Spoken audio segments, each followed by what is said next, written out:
Class 5A and B। Hello बच्चों, कैसे हो? Stay safe and healthy.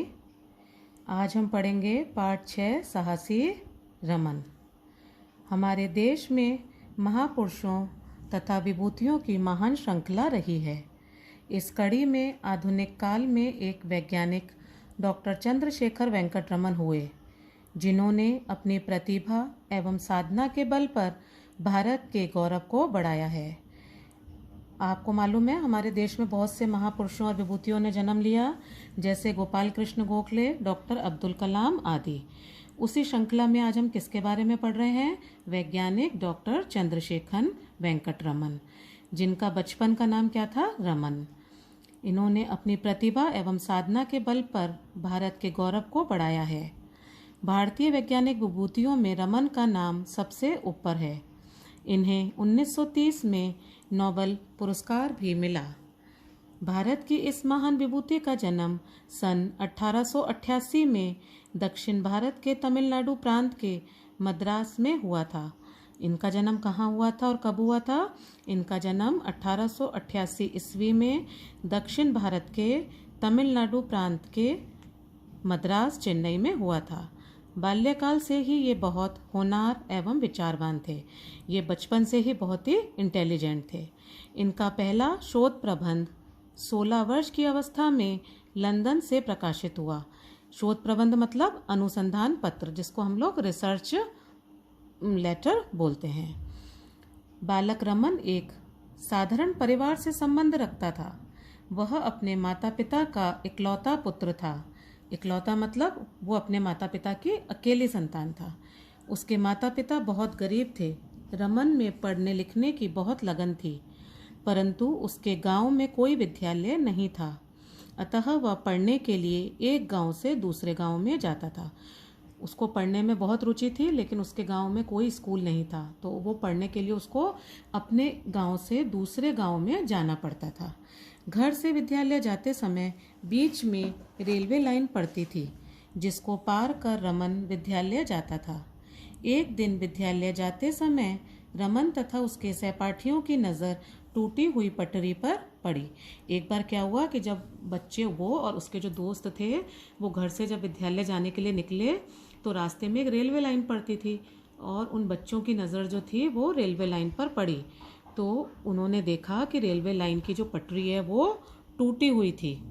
सभी बच्चे उसे अनदेखा कर पटरी पार कर गए और विद्यालय जा पहुँचे, परंतु रमन उसे देखकर कुछ देर के लिए सन्नाटे में आ गया।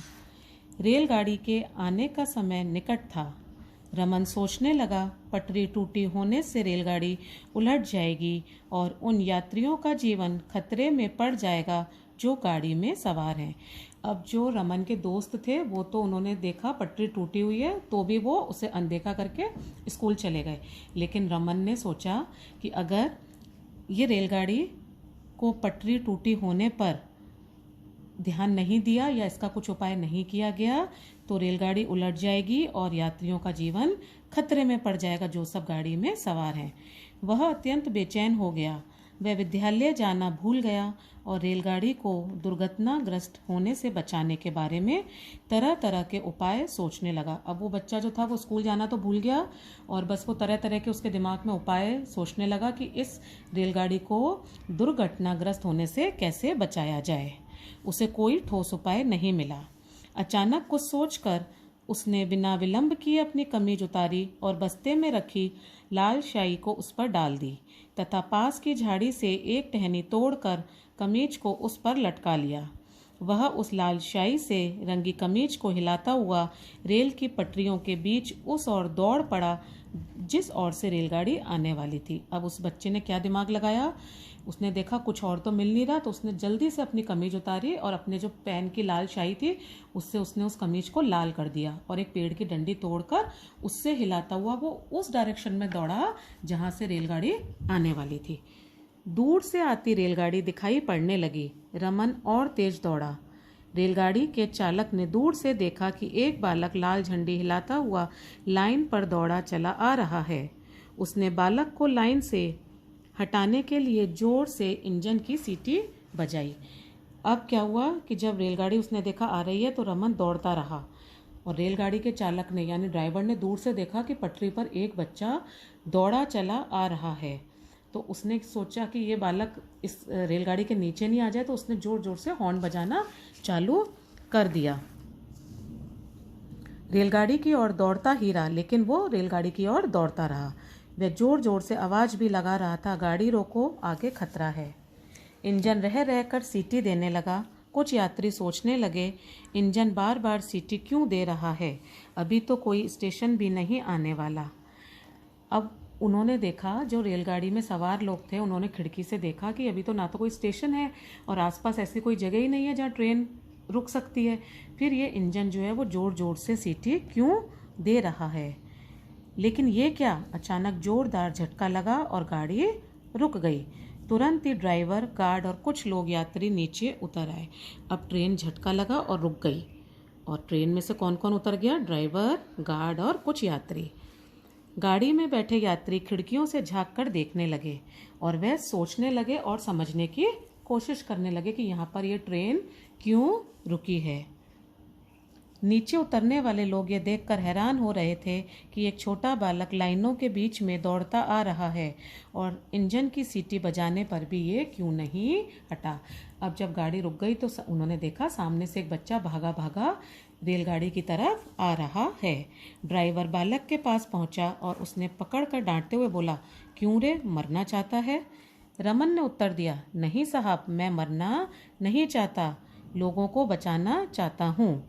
आगे लाइन टूटी हुई है, रेलगाड़ी उलट जाएगी और सारे यात्री मर जाएंगे। ये बात किसने बोली कि क्यों रे तू मरना चाहता है? ये बात ड्राइवर ने बोली, रमन से बोली। और क्यों, तू मरना चाहता है? तो रमन ने कहा, नहीं साहब, मैं मरना नहीं चाहता हूँ। रेल के गार्ड, ड्राइवर और वहाँ उपस्थित जिन यात्रियों ने बालक की बात सुनी हैरान रह गए। वे सभी रमन के साथ टूटी लाइन की ओर चल पड़े। उन्होंने वहां जाकर देखा कि सचमुच रेल की लाइन टूटी हुई थी। वे सब रमन के साहस और हिम्मत देखकर हैरान रह गए। अब जब रेल का जो गार्ड था, ड्राइवर था, वो सब उस बालक के संग वहां गए जहां पर रेलगाड़ी की लाइन पटरी टूटी हुई थी। तो उन्होंने देखा सच में कि रेल की पटरी तो टूटी हुई है और वे सब रमन का साहस और हिम्मत देखकर हैरान रह गए। रमन ने वह करिश्मा कर दिखाया था जो छोटे बालक के लिए असंभव था। गार्ड ने प्यार से रमन के सिर पे हाथ फेरा और कहा, बालक, तुम धन्य हो। आज हजारों लोगों की जान जिस प्रकार तुमने बचाई है, उसका बदला तुम्हें बड़े से बड़ा पुरस्कार देकर भी नहीं चुकाया जा सकता। अन्य यात्री भी रमन की बुद्धिमानी और बहादुरी की प्रशंसा करने लगे और जितने ट्रेन में, रेलगाड़ी में यात्री थे वो भी उसकी बुद्धिमानी और बहादुरी की तारीफ करने लगे। यह एक सच्ची घटना है, ये मनगढ़ंत स्टोरी नहीं है, ये एक सच्ची कहानी है जो इस वेंकट रमन के ऊपर लिखी गई है। बालक रमन की इस बहादुरी के लिए राष्ट्रपति ने उसे पुरस्कार प्रदान किया। ऐसा था डॉक्टर रमन का बचपन। ठीक ही कहा गया है, होनार वीरवान के होत चिकने पात। जो भी वीर होता है, होनार होता है, वो चिकने पात। ऐसे व्यक्ति को हमारा शत शत प्रणाम। आओ हम भी ऐसा कुछ कर दिखाएं जो सिर्फ अपने लिए ही नहीं अपितु दूसरों के लिए भी हितकर है। हमें हमेशा अपने लिए ही कार्य नहीं करने चाहिए, हमें हमेशा दूसरों के लिए, हितकर के लिए, उनके अच्छे के लिए काम करने चाहिए, जिससे हम आगे चलकर जीवन में हमारी एक पहचान बन सके। अब आपको इसके मैंने प्रश्न उत्तर, शब्दार्थ, वाक्य सब भेज दिए आपको मैं आपको यहाँ इसके शब्दार्थ समझा देती हूँ। इकलौता, एकमात्र, विलंब, देर, प्रांत, राज्य, बाल्यकाल, बचपन, होनहार, लायक, योग्य, शोध पत्र, अनुसंधान पत्र, विभूति, महान व्यक्ति, अवस्था, आयु, स्थिति, साधना, तपस्या, हैरान, आश्चर्य, हितकर, उपयोगी, चालक, ड्राइवर।